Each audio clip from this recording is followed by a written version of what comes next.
Hey readers, and welcome back to my channel. Today we are going to be talking about none other than The Things We Leave Unfinished by Rebecca Yarros. And this book, it gave me trauma. It gave me a bit of trauma, and I don't know how to explain how this book made me feel, but hopefully by the end of this video I can put it into words.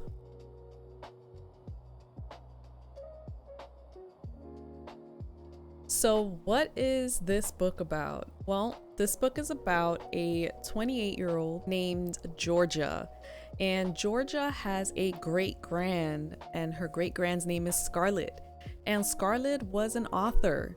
And she wrote so many stories, romance stories, and there came a time where she passed away, unfortunately. However, she left one manuscript left, and that manuscript was her life. And after a nasty divorce, Georgia decided to go back home to Colorado, and that's where things began to change for her because her mother is sneaky, and she decided to go behind her back and say, hey, we're gonna make this a book and it's gonna be a deal, without Georgia's permission, because her great-grandmother Scarlett left her inheritance and all the manuscripts and all the rights to her books. And of course, after Georgia got divorced, she said, well, might as well go back to Colorado because there's no paparazzi, and you know, she married someone famous and she was famous herself because of her great-grandmother. Now, this book goes back into time to the 1940s, World War II, because it gives Scarlett's POV, and then it goes back to Georgia's POV in the present day. However, there is one thing that was faulty with the manuscript, and it was that it wasn't finished. And so Georgia decided, okay, well, let's have someone finish it. And the publishers were like, oh, we have the perfect guy. And she hated this guy. She hated him. It was just enemies to lovers through and through. However, she did give him a chance to finish the book, and so that's where the story takes off. Now, what did I like about this book? I love the fact that Rebecca captured Scarlett's love. It felt like true love. And back in that time in the 1940s, World War II, a lot of things were happening in England, and this was before Pearl Harbor, so you had a lot of Americans that went to fight in this war, specifically airmen, and they just didn't want the war to come to our doorsteps in US soil.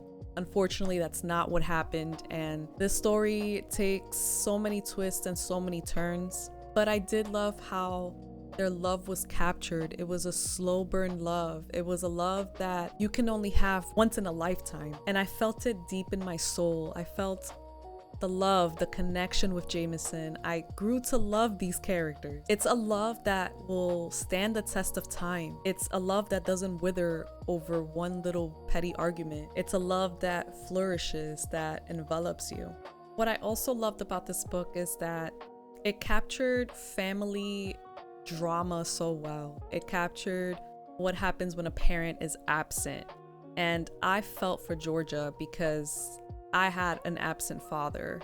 So, I mean, she had an absent mother, I had an absent father, but it still feels the same. It still feels a wound that you can't fully heal.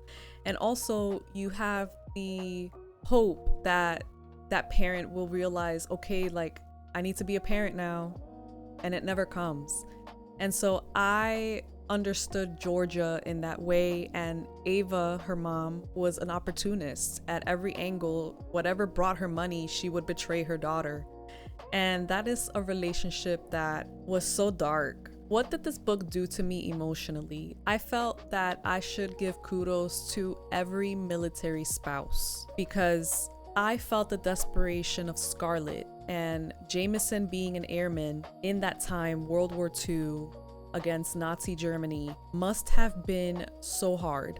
Not only was she working as a WAAF, back in that time women could work within the military, She was able to lead airmen in the skies, and she did a good job of it. She loved her work. She took pride in her work. She took pride in the fact that she was helping a cause. She was helping defeat the Nazis in some way, shape, or form, even though she can't go up in the air and, fight them themselves in that time. However, I captured the desperation with Jameson as far as, is he gonna come home? Or when she's working or while she's working, she would always be like, okay, she's always looking for his platoon, the 71st. She's like, okay, 71st is going on this side of the map. And she was always in constant fear that he wouldn't come back. However, I feel that she knew the risks of falling in love with someone, especially an airman, because they viewed airmen at that time as, well, they're here right now, but tomorrow they're gone. And I truly felt for her because she had to basically give up her life and give up her family to be with this man. And he also appreciated the fact that she had to let a lot of things go. And those sacrifices do add up. Now, this book emotionally broke me. And the plot and the twist in this, if you've ever read it, you know what I'm talking about. I cried.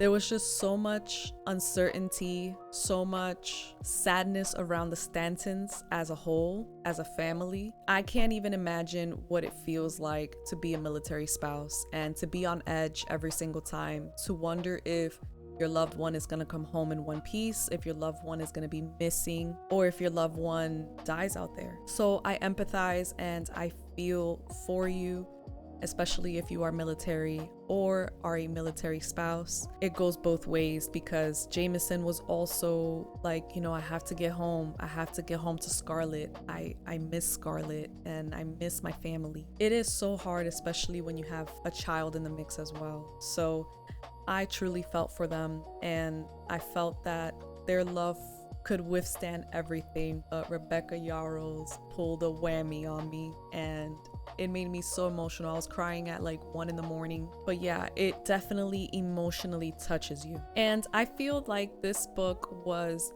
written in a very dark time in Rebecca's life because, as most of us know, her husband was in the military, and I feel like I'm reading through her POV because as a military spouse, you can only imagine what your spouse is going through in the other side of the world fighting a war. So yeah, I definitely connected with this book in a deep level, and I feel like this is worthy of a read 110%. This book for me was 5 stars, I will say. However, I do feel that there are so many unanswered questions in this book, and the ending was not what I expected. The ending left me feeling hollow. It left me feeling like these characters deserved more. And I went to sleep when I finished it, and I felt empty. I was staring at the ceiling and I'm like, I can't go to sleep. I'm thinking about these fictional characters too much. And then I woke up the next morning and I'm thinking, oh my gosh, like I feel hollow again. I feel like something isn't finished. Their story isn't finished. The math isn't mathing in my brain. I mean, it's mathing in real life. Come to think of it, the first song that popped into my head was That's Life by Frank Sinatra, because the reality of it is that not every romance book ends in a good note as much as we want it to, and Rebecca decided to end it on a different note this time. But overall, I do recommend this book. This book is worthy of a read. If this is in your TBR, let me know. If you've read it, let me know your thoughts on this book. What did you feel when you finished this book, and what did you think about the ending? Was it something that you expected? Was it something that you wish was different? Let me know in the comments. And as always, don't forget to subscribe to keep the content coming your way. Thank you guys so much for watching. Thank you guys for listening. Until next time.